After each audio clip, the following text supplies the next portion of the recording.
Anevarukum, Kalai Vanakom, chers fidèles téléspectateurs, c'est un réel plaisir pour moi de retrouver ce dimanche matin pour une nouvelle émission qui a pour objectif de vous faire découvrir les pans d'histoire de différents coïls de la Réunion. Aujourd'hui, un jour, un chapelle, Orunal Orukovil, c'est dans l'est de notre île, mais avant de débuter notre émission de ce jour, débutons par la pensée spirituelle.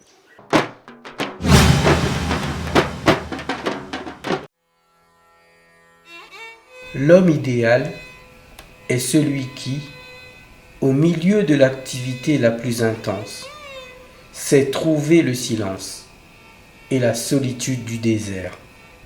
Cet homme-là s'est approprié le secret de la maîtrise de soi.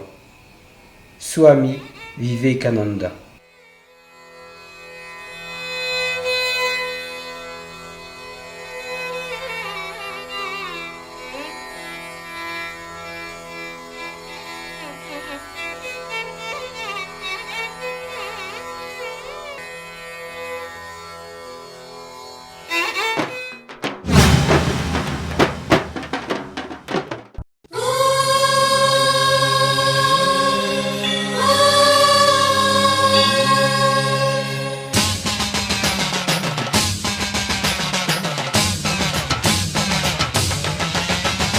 Pudukkottai புவனேஸ்வரி புவனேஸ்வரம் ஜெகதீஸ்வரி மன்னடியின் மல்லீஸ்வரி நங்கநல்லூர் ராஜேஸ்வரி பாகேஸ்வரி யோகேஸ்வரி லோகேஸ்வரி மேல்மலையனூர் அங்காள பரமேஸ்வரி உறையூர் வெங்காளி உஜ்ஜயினி மாகாளி சிறுவாச்சூர் மதுரகாளி திருவக்கரை வக்ரகாளி பத்ரகாளி ருத்ரகாளி நவகாளி தெற்குப்பட்டி ராஜகாளி அம்மா தாயே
Chers fidèles téléspectateurs, comme chaque dimanche mensuel, l'équipe de Vanacam Réunion TV vous emmène découvrir un nouveau coïl de notre département. Aujourd'hui, nous nous rendons dans l'est de notre île, et plus exactement à la commune Caron, pour découvrir la chapelle de la Réunion, Victor Bélier. Reportage en images.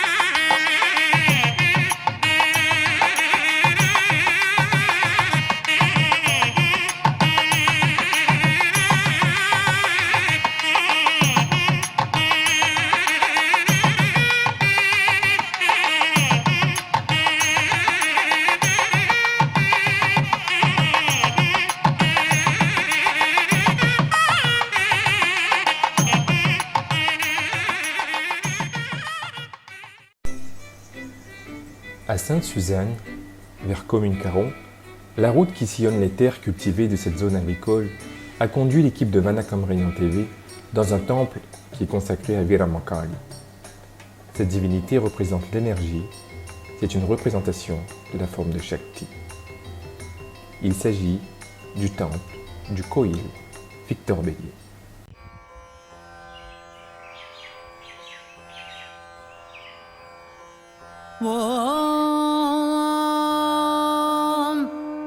Om Shakti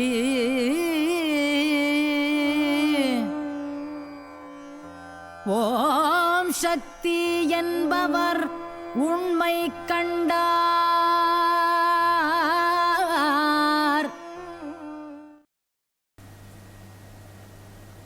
Des documents d'archives attestent la présence de ce coïl en 1860. Cela indique que l'édification elle-même est antérieure. Il est nommé dans des actes de recensement des biens de la propriété. Chapelle, la Réunion. Nous pourrions penser qu'il s'agit ici d'un nom en référence à l'île. Car n'oublions pas que ce pays a retrouvé de nouveau ce nom révolutionnaire sous la Deuxième République, le 22 juillet 1848. L'île avait auparavant porté ce nom de la Réunion de 1794 à 1809. Mais le nom Chapelle, la Réunion est dû à une toute autre explication. Si elle s'appelle la Réunion, parce que Bonne Blanc est sorti Sainte-Marie, Saint-Benoît, partout, tu viens faire Réunion ici dans les hauts. Ah, tu as fait la Réunion dans les hauts. Ici, elle s'appelle la Réunion. Et le propriétaire connaît, s'appelle la Réunion. C'est en 1978 que M. Moutonaïk Georges, président actuel, s'est vu confier la responsabilité de la gestion du lieu de culte, suite au décès de son père, Émile Moutonaïk, plus communément appelé Émile Narana. Moi, on l'a pris parce que le propriétaire, je m'en occupe. D'accord. C'était une volonté de la propriété, enfin des propriétaires, que ce soit le fils qui devait reprendre. Oui. Le propriétaire, moi, je m'occupe comme vous m'occuper. D'accord. Et quand il fait la construction, je ne peux pas dire qu'il fait la construction. Il y a un nuage, parce que je demande dans la société, il faut réunir tout le monde pour donner son accord. J'ai dans mon accord, mais je l'ai arrangé. C'est le propriétaire qui m'occupe, fait comme mon papa il fait. Il fait pareil. C'est une chapelle-tablissement, en lien avec une usine à manioc. Il s'agissait d'une usine à main. Par défaut, son fonctionnement requiert de la main-d'œuvre en nombre. Dans l'environnement du coïl se dressent les calbanons du temple, qui sont devenus au fil du temps des logements pour les habitants du quartier de Commune Caron. Les travailleurs journaliers de la SAB, de la société Adrien Bélier, y étaient logés. Aujourd'hui, leurs descendants occupent encore cet espace.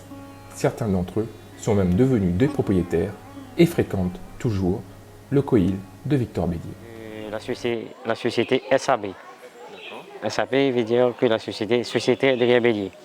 Comme la maison était construite, les maisons étaient construites pour les travailleurs d'habitation, les journaliers agricoles. Comme des descendants qui viennent prier ce temple avec mon beau-père, ma belle-mère et mon beau-frère. Donc, ce qui veut dire oui. Votre épouse et donc une descendante descendance. Qui habite dans ces maisons. Oui, voilà, il est né à côté du temple, la maison à côté. Et c'était quelle famille? et 20 guitamas. Avec les Calbanons, subsistent également encore des vestiges du lavoir.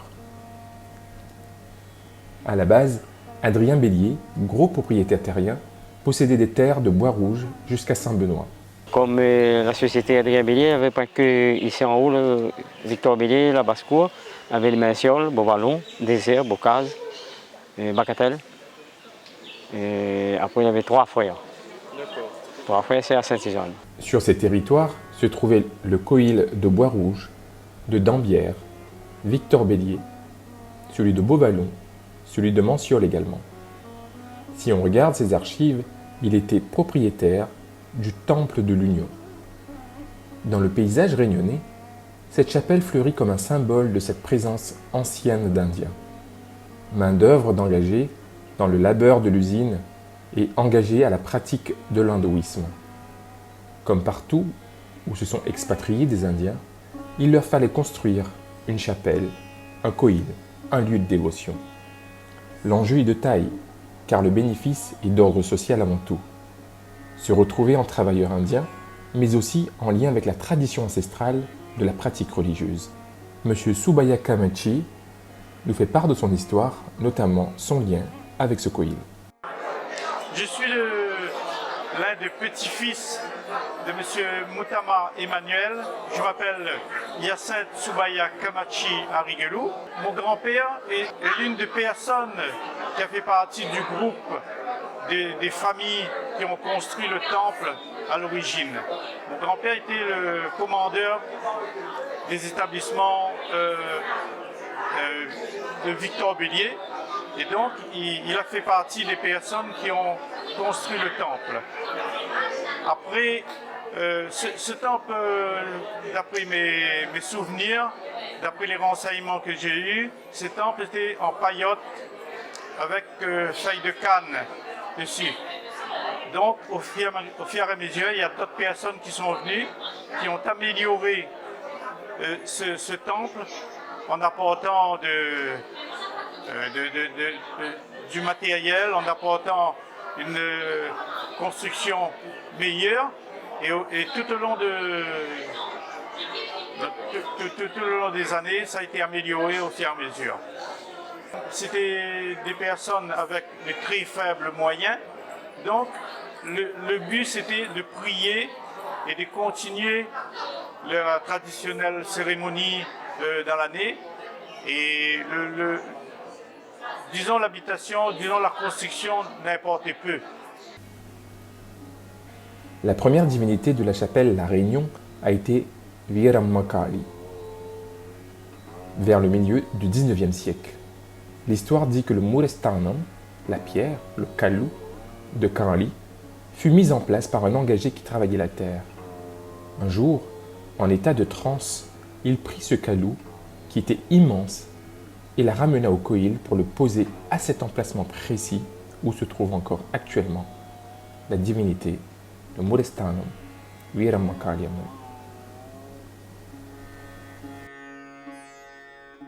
Quand on avait son malou levé, donc quand on avait 100 km de distance de ici, jusqu'à aller en place. La divinité Draupadi, quant à elle, a été installée vers 1890.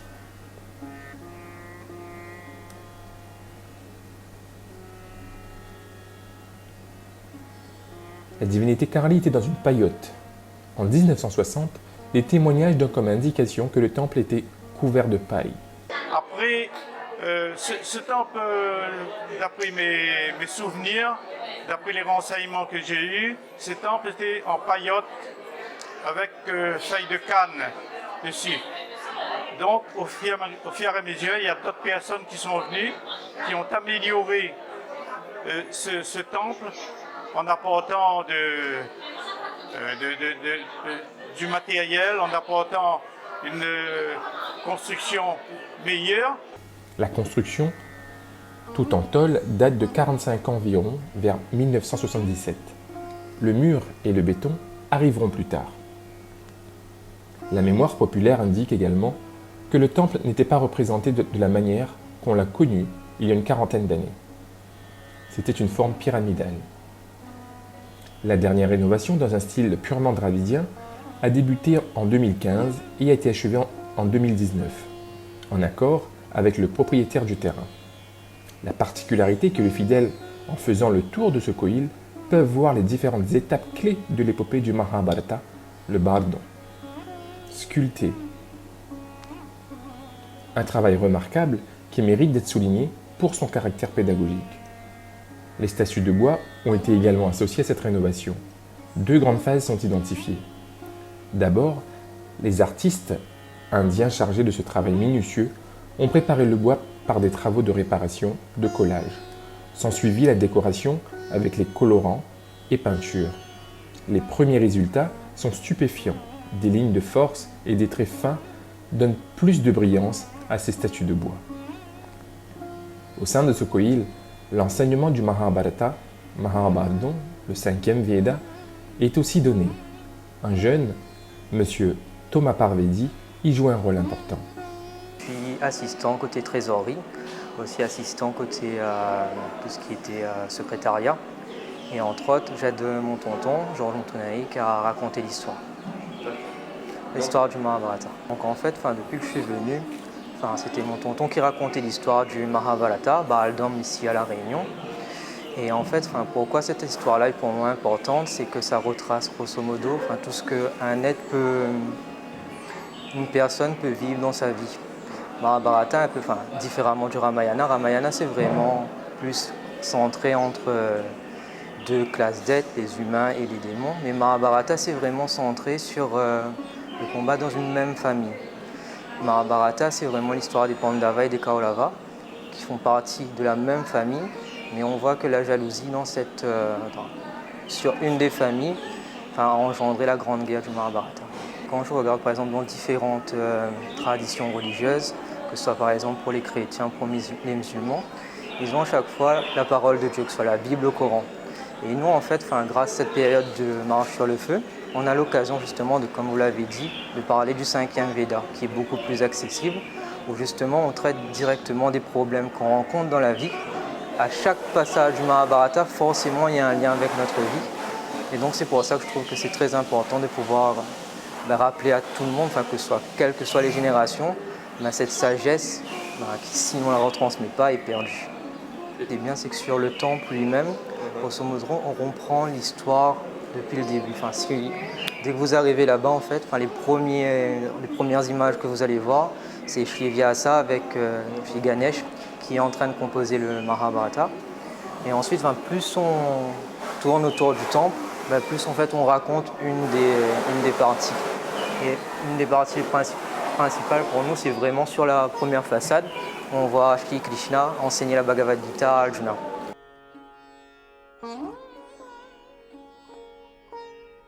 Les membres de l'association sur qui repose la responsabilité de mener toutes les cérémonies au koil vivent sur les traces d'une histoire qu'ils préservent jalousement, sans négliger pour autant les impératifs d'un développement bien compris.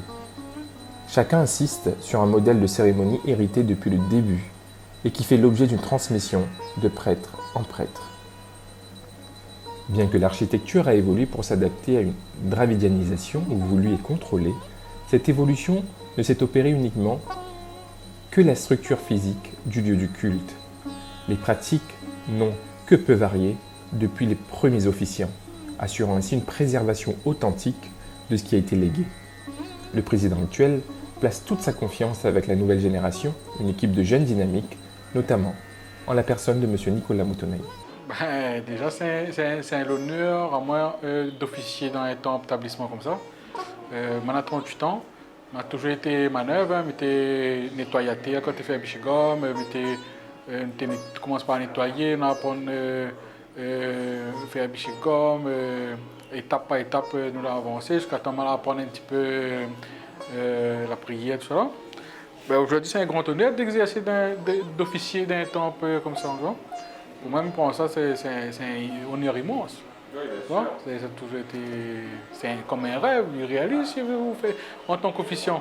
C'est-à-dire aujourd'hui, pas n'importe qui a l'opportunité d'exercer dans des temples établissements comme ça, on prend ça comme un grand honneur. Au fur et à mesure, quand on a pris des cours de tamoul, des cours beaucoup de cours, mais après, nous, une génération, on a eu la chance d'avoir accès à Internet. Beaucoup de choses, on a eu des informations Internet. Donc, nous, une génération qui a été beaucoup ouverte sur l'Inde. C'est une des générations que c'est nous en train de faire bouger un peu tout, on veut dire. Ben, en fait, moi, toujours aime tout ce qui dit tradition. Et en fait, pour moi, mon grand-père, qui était un Baldon Poussari, même mon tonton, notre famille, m'a toujours avoir un respect pour ces personnes-là. Aujourd'hui, j'ai fait des choses, j'ai soigné de monde, mon grand-père était soigne de monde avec son petit livre La Prière. Mon tonton, il prend le petit livre La Prière, la soigne de monde.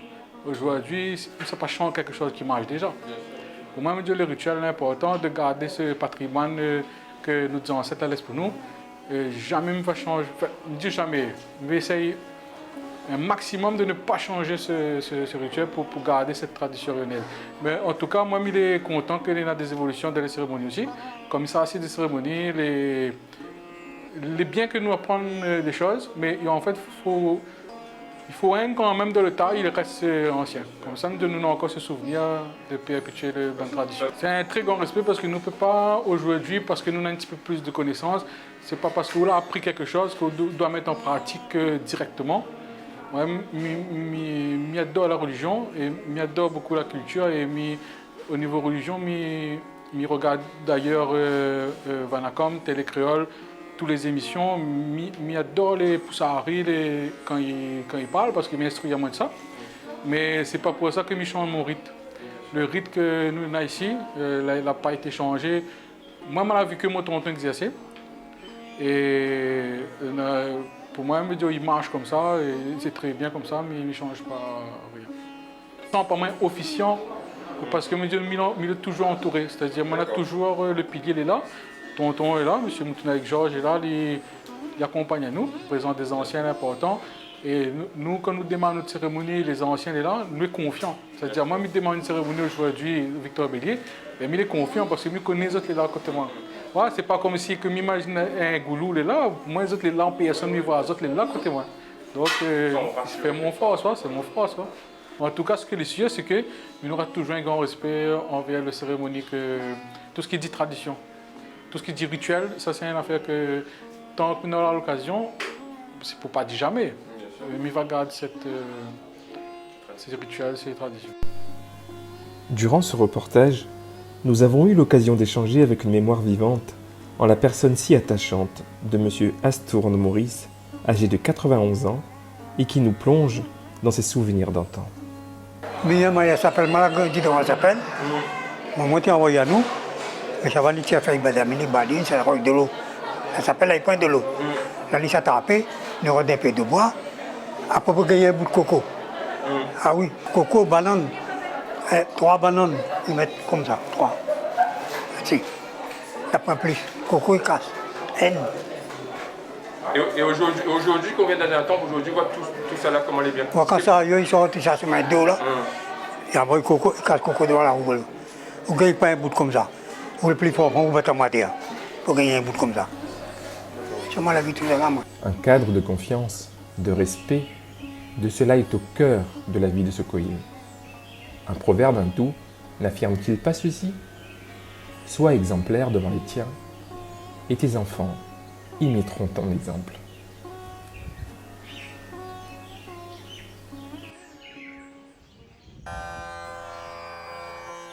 Om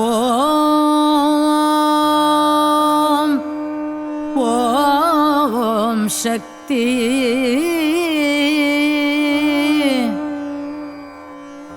Om Shakti என்பவர் உண்மை கண்டார்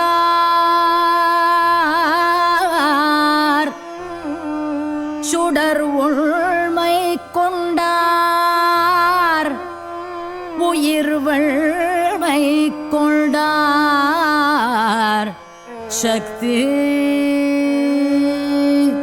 ஓம் ஓம்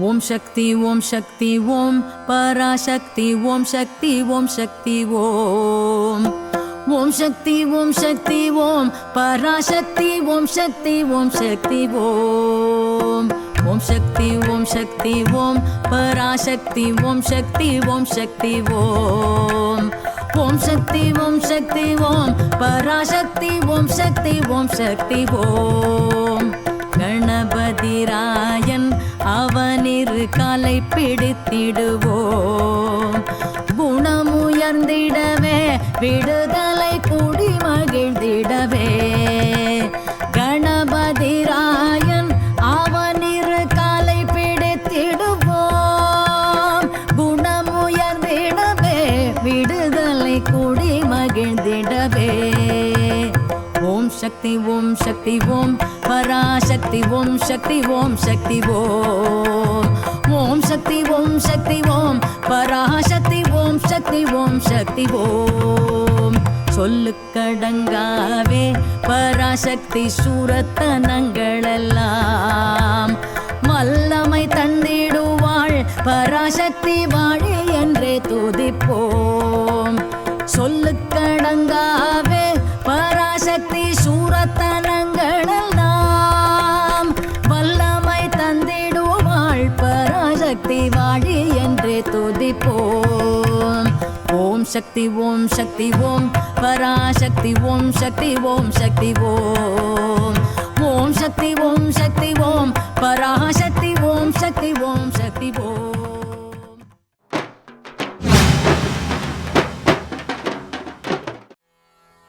Compte tenu du contexte actuel, veuillez vous rapprocher des associations organisatrices respectives.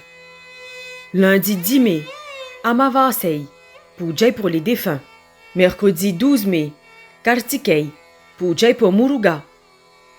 Vendredi 14 mai, début Mariamen Tiruvija, Okovil du Tibazar, Okovil Viramutu Mariamen et Karupaswami de Bois d'Olive. Okovil Badrakarli de Saint-Pierre. Samedi 15 mai, Sadurti, Puja pour Ganesh. Dimanche 16 mai, début Shri Muruga Brahmotsavam, Okovil de Saint-Paul, Okovil de Saint-Benoît et Okovil de Piton-Saint-Leu. Dimanche 16 mai, Mariamen Tiruvija, Okovil Viramutu Mariamen et Karupaswami de Bois d'Olive, Okovil Badrakarli de Saint-Pierre. Compte tenu du contexte actuel, veuillez vous rapprocher des associations organisatrices respectives. Chers fidèles téléspectateurs, votre émission touche à sa fin. J'espère que ce reportage vous a plu. Je vous donne rendez-vous dès le mois prochain pour une nouvelle émission Un jour un chapelle, et n'oubliez pas de nous soutenir via le lien qui s'affiche en bas de votre écran. Il ne me reste plus qu'à vous souhaiter une excellente journée. À bientôt. Nandri, Vanakam, Pankaram.